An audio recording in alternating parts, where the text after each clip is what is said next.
Hi everybody, my name is Shannon and welcome to my channel, Another Yarn. Thank you so much for joining me today. I greatly appreciate it. It's Sunday and Sunday has been a fun day to go ahead and make projects, work on crafts, doing something that's kind of a give back to the community. Pick a charity, pick a feel good, pick something in your life that you think might make a difference. You don't have to tell anyone about it.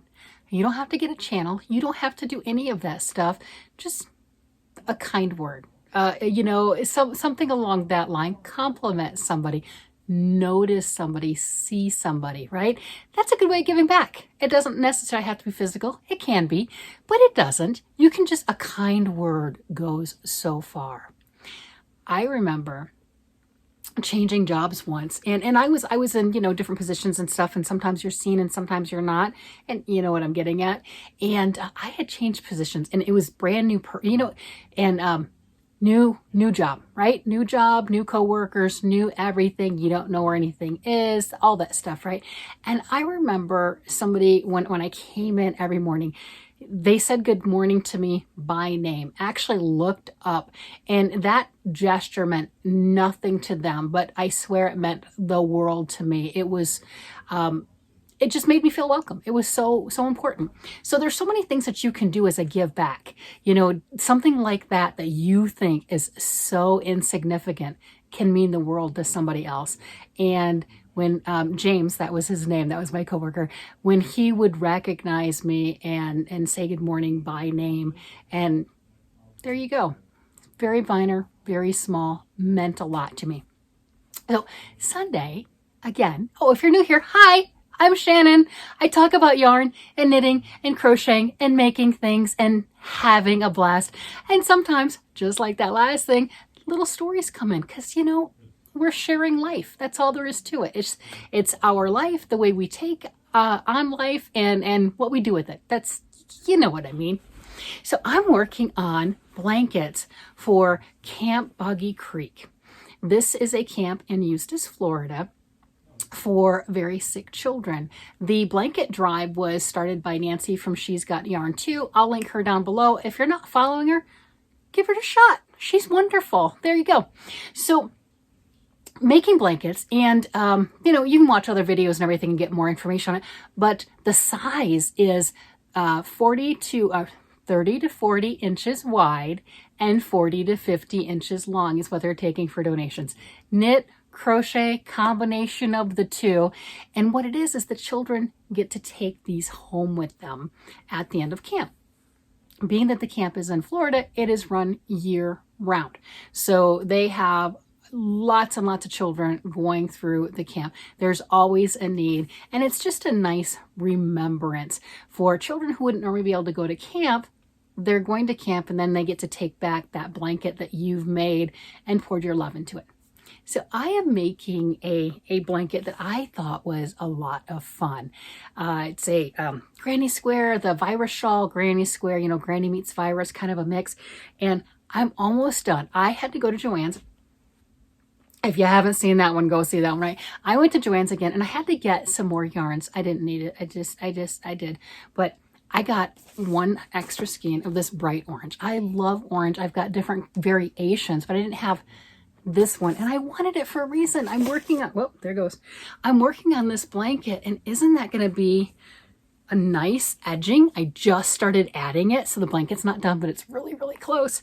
I'm going to get a good measurement. I think it's about 38 inches right now. It's a square, and I think it's beautiful.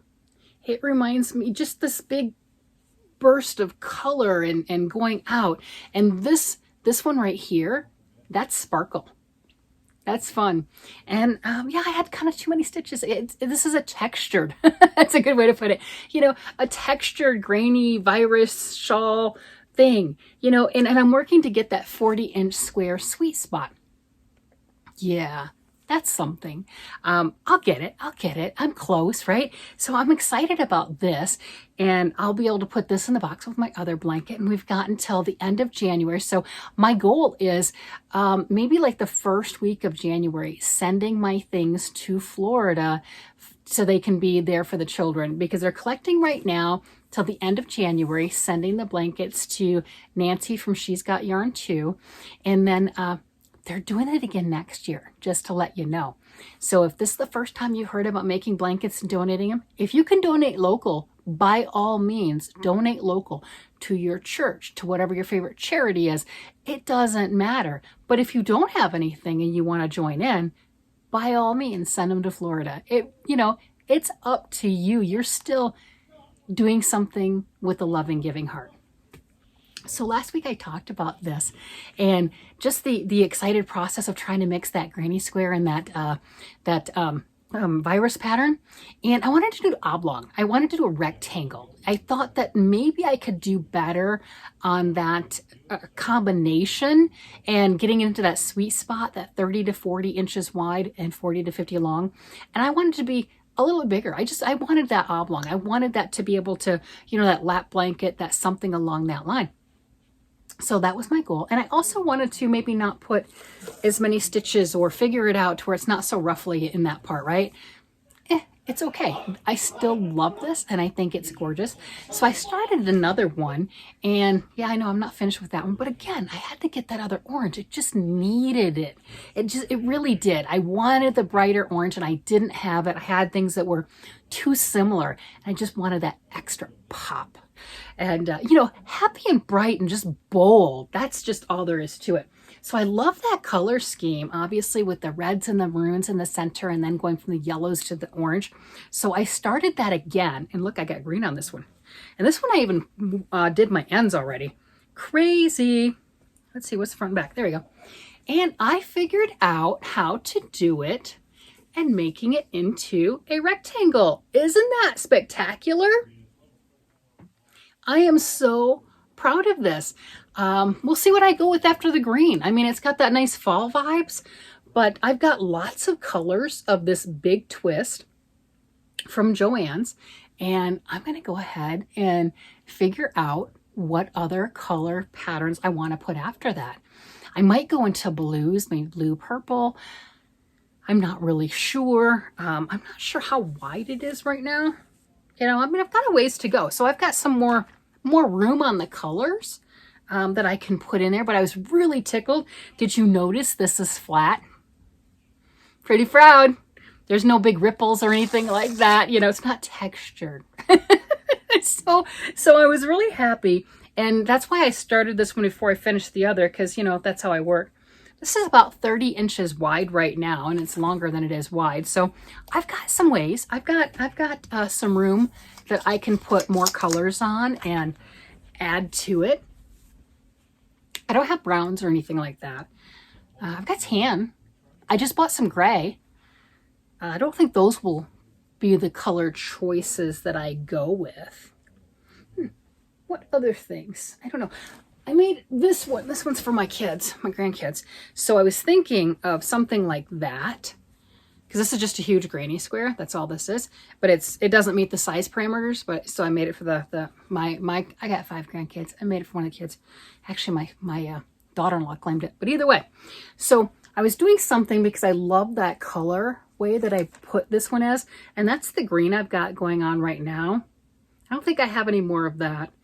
I've got some of the blues, but I'm not sure where they're all at. But you can see what I did here. So I might do something similar, and I'm not sure how many more. Let's see. This is the granny part right here. Oh, that's the other thing that I did. So the first one, I'm gonna get a little closer. So I'm just getting closer. I'm coming in. We're having a conversation. It's like a secret. So I did a bunch of the grannies in here, and I don't have it rippling. Look at that. Look how nice and flat that is. And then I have this, and what I did is 4 rounds. So I've got 4 rounds for each of the virus, whereas that other one had 3. So that kind of takes care of some of the extra of rippling or what have you. It just kind of stretches those stitches out a little bit. I don't know if anyone else has issues with it. Maybe it's just me. This is my first time doing it, so I'm making it work. So I was thinking of doing a couple more pattern sections of the virus portion, and then maybe getting into the granny square, but I'm not sure because it really depends on after doing those few of the virus, how much more space, so to speak, before I reach that size constraint to go. So it's not really my pattern, but it's my own interpretation of it. You know, there you go. And I'm having fun. And look at that. I have one almost done. That's like just a couple more rounds, I think. I don't know. I have to actually measure it, laid out completely, measure, and then I'll know where I'm at on that one. And on this one, I would say that's about half done. And you know, crochet can be pretty quick if you're just go with it, right? You know, that one took a little bit longer because I was watching a tutorial, and you know, tutorials sometimes can take a while. Not a big deal. And this one, once I got that concept down, I was able to I was able to put my vision into fruition. That's a good way to put it. And just go with it on that. And I really like that. I love that combination with the red, the darker red, and the deep wine, the burgundy. And I didn't use the sparkle on this one. I don't know. It just options, right? I mean, I just wasn't really sure where I was going to go with it. So I went that route. And if I find another one of my greens, you know, you would think I would know.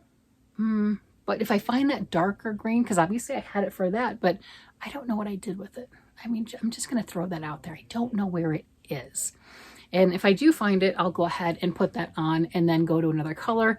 I might just go to another color and say, I don't want to search. That's an option too. We know how that goes. And then go from it from there. And if you've been watching, you know I've been working on the Arnie and Carlos Christmas stocking. So tune in later for that, because the clue for the 17th, December 17th, is not out right now. It comes out my time, 10 a.m. So being it's the weekend, I'll get a chance to get that done sooner. During the week, it's going to be a little bit later because I'm working. Go figure, right? You know, yeah, come back later and see how that stocking's going. And if you didn't know, I started the second one, so come check that out too. I'm going to go ahead and let you go on this one, and I will talk to you guys later. You guys have a great day, night, evening, whatever it happens to be. Bye-bye.